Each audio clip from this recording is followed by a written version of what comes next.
Welcome back class 6. Today we will study about some characteristics of magnet. Okay, properties or characteristics of a magnet. The first one, magnet interact with each other. So before that, yesterday in a form of a video I had sent about poles of a magnet. Okay. We also have in our book this particular diagram about poles of a magnet. Now what is this all about? In the video itself I had shown that there were some powder of iron, we call iron fillings. They were sprinkled on a table. A bar magnet was put on top or on those iron fillings. So of course iron fillings will get attracted towards the bar magnet, isn't it?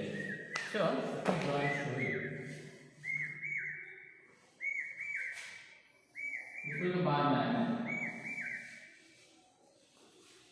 and the iron fillings got attracted to the magnet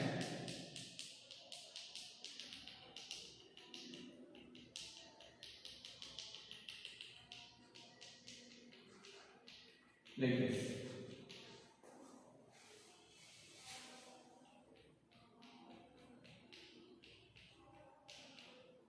I hope it's visible to you.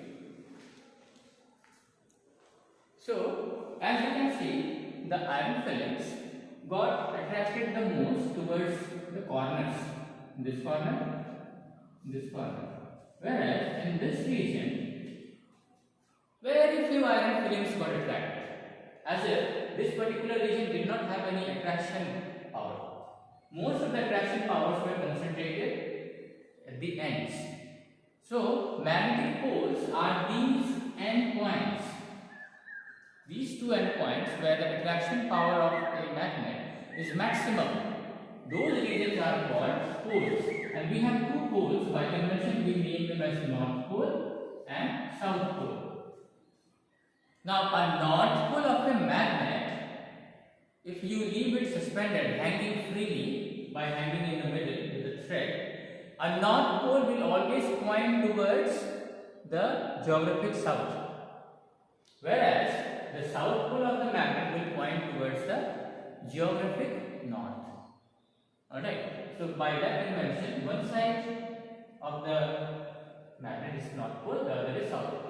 In other words, the two ends of the magnet are known as poles, where the attraction power is the maximum. Okay, coming back to our characteristics. Two magnets interact. How they interact? Either they attract each other or they push each other away. We call it as repel. So when will they push each other away? Let's see here, I have got an example. This is one magnet, this is another magnet. Now in this magnet, the south pole of the magnet and in this magnet also the south pole of the magnet are brought close to each other. So both sides, south pole facing each other, they will push each other away. Alright, similarly, if both sides magnets, again they brought close to each other, and this time the north poles, okay, this magnet's north pole and this magnet's north pole facing each other, similar poles, then also they will push each other away. Okay, they will push each other away. So similar types of poles, if brought near to each other of two magnets, then they push each other away. We call it as repel. They repel each other. Now, the next kind of interaction is when two magnets again, but this time the opposite poles. One side south pole and one magnet's north pole. If they are brought close to each other, then they attract each other. So I have drawn over here the arrow markings. Okay, this magnet is drawn towards this magnet is drawn towards this magnet. They pull each other. Similarly, if we now reverse, south pole this side, north pole this side. So now north and south poles are facing each other. Opposite poles. Here also south pole and north pole. So this magnet's north pole and this magnet's south pole, when facing each other, they also attract. So whether it is north-south or south-north, if opposite poles are facing each other, they will attract each other. They will attract each other. So the interaction is two-way. Either they repel each other, that is push each other away, or they attract each other. When they repel, when they push each other away, when similar poles are brought near to each other, that is south-south or north-north poles, if they are brought close, they push each other away. But if opposite poles of two magnets are brought near to each other, then they attract. So this is how the two magnets interact with each other. Okay, second characteristic. You cannot actually separate the poles of a magnet. Poles of a magnet cannot be separated. That means north pole cannot be separated from south pole. They are indivisible couple. Couple means, you understand, no? Two people staying together.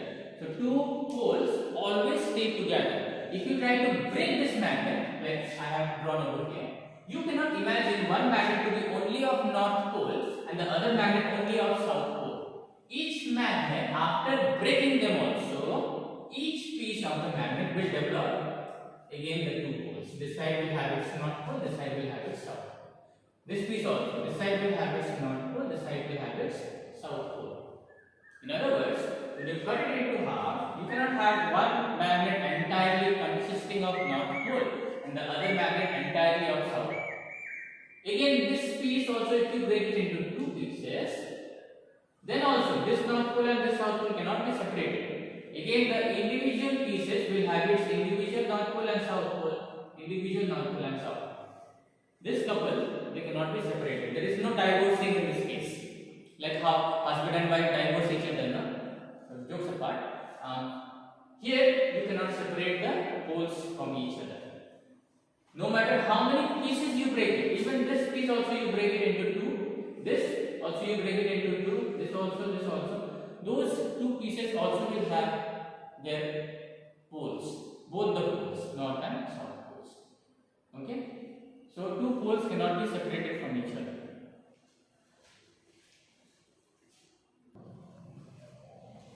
Okay, the third characteristic of magnet, that is, magnets exhibit lines of force.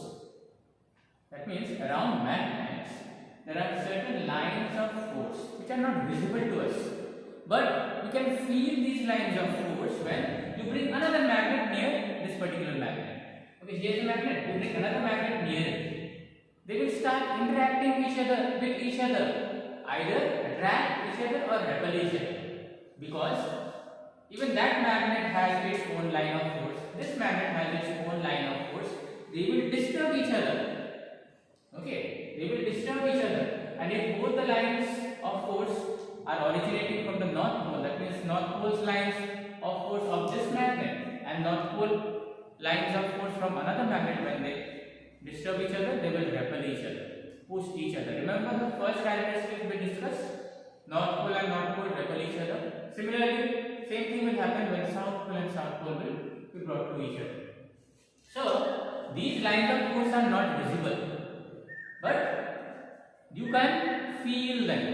And as you can see here, these lines of force originate, that means start from the north pole and terminate or end at the south pole. Here also, from this side also, it will start from the north pole and terminate at the south pole. You can actually pause this video and note down this particular point and this diagram also. This diagram may come in your exam. Also, one more thing we see, that the more lines of force are observed here and here. That means at the two poles. See, so many lines of force are here, crowded.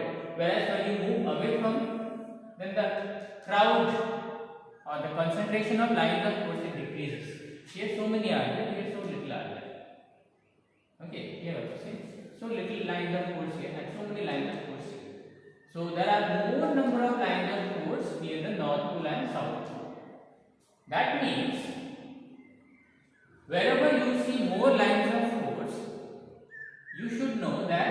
its attraction force, the magnet's attraction force is maximum. Where less number of lines of force are there, then there the attraction force of that part of the magnet is minimum. So you don't see any line of force coming out from here. Okay, you can almost see till here.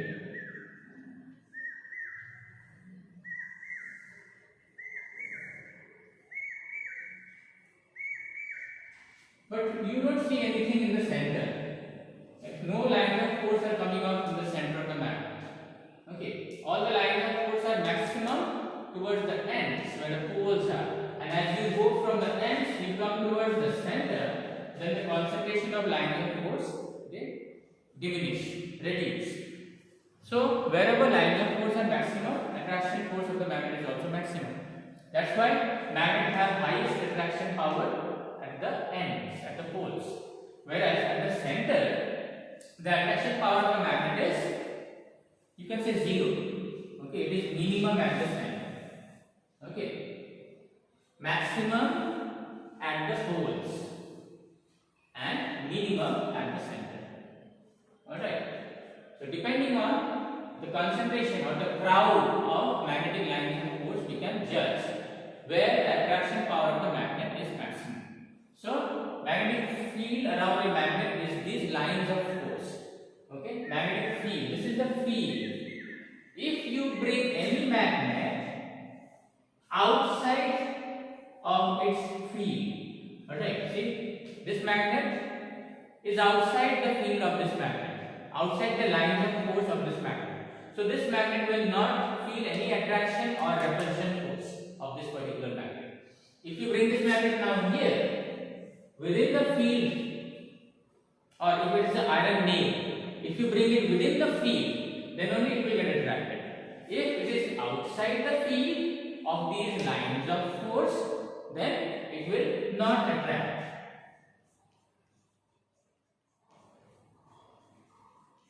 But this one, it will get attracted towards this because it is within the field, not outside the field. So, what is magnetic field? Magnetic field is demonstrated by magnetic lines of force, okay, which start from the North Pole and end at the South Pole. Okay, and maximum number of lines of force can be visible at the two poles. This is magnetic field of a magnet.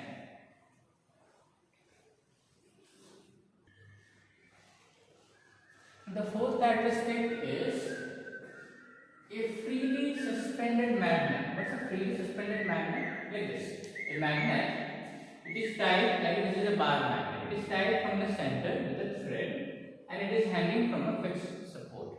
Such type of a magnet which is free to move when you hang it from its center is called a freely suspended magnet. Now such kind of a magnet will always point towards Earth, North Pole and South Pole. Okay, so this particular magnet will now be like this. Here, it will now look like this. Okay, one side will point towards the South Pole, other side will point towards the North Pole. Now, as I have said previously, which side of the magnet will point towards the South Pole? Okay, the North Pole of the magnet will point towards the Earth's South Pole, whereas the South Pole of the magnet will point towards the Earth's North Pole. Okay, so this is also one proof that Earth also is like a magnet, because it is pulling this particular bar magnet, suspended magnet. So you need another magnet to pull one magnet, isn't it? So Earth is that magnet which is pulling this particular magnet and its poles are aligning itself. No matter in which direction you turn this one now again after some time you will see it will point towards the same direction, north and south pole. Every time you disalign it, you leave it again by itself it will point towards north and south pole if you leave it suspended freely for some times.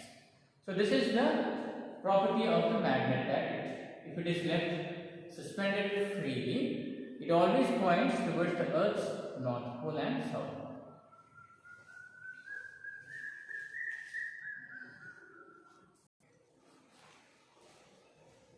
Have you ever heard about one iron pushing another iron to bring them close to each other? If I bring two iron particles, will they push each other away? Or any metal or any object, when you bring them close to each other, they will push each other away. It never happens. It is only magnets which can do so. Magnets, they can not only attract each other, they can also push each other away. Remember the first property? So, a magnet's test whether a particular object is a magnet or not, you can test it. Sometimes an ordinary piece of iron also can be a magnet, but you will not know whether it's a magnet or not. You can test. If you bring a simple iron piece near it, it will attract. But is attraction its only test? No. You bring another magnet and test it. Suppose